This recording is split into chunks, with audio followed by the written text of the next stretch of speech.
This is Joseph Brown of A Fool for Learning, and our foolish thought for today is don't lie.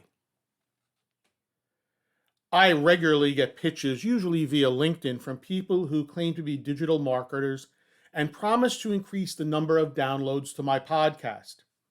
I usually say no, and they move on to another potential client or target.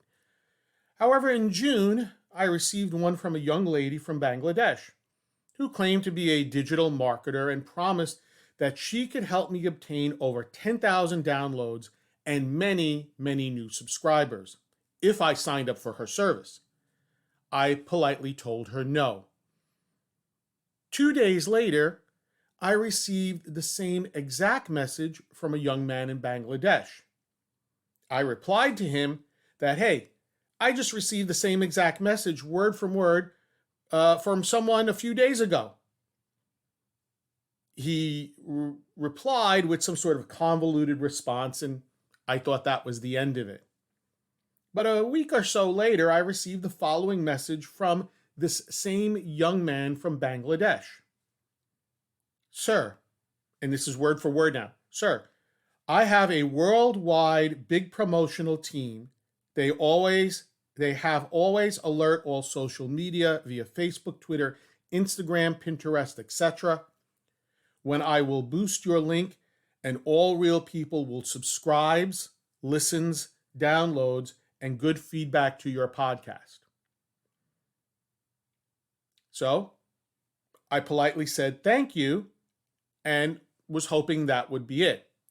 However, the young man asked for my podcast link, and I sent it to him. And I have no issue sending the link since my podcast is found on almost a dozen different podcast services, so anyone can find it. And I figured, hey, maybe I'll even get a couple of downloads from sending him the link.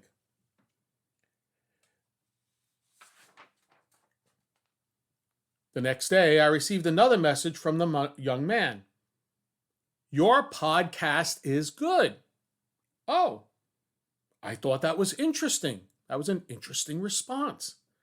So I decided to check my stats for the last 30 days, and lo and behold, no one from Bangladesh has downloaded even one episode. So I raised this point to him.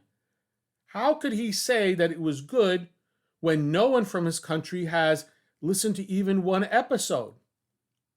His response? Good point. He then gave me some convoluted answer about listeners, but promised to listen to it.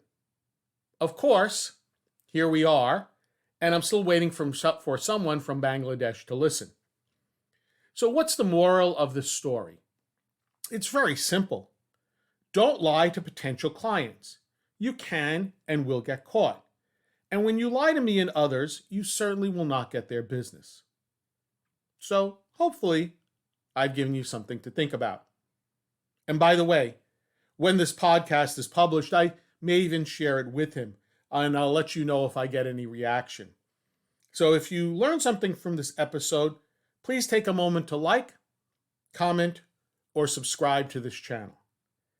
To learn more about A Fool for Learning and how I can assist you and your organization with an appropriate learning solution to meet your business needs, please visit my website at afoolforlearning.com.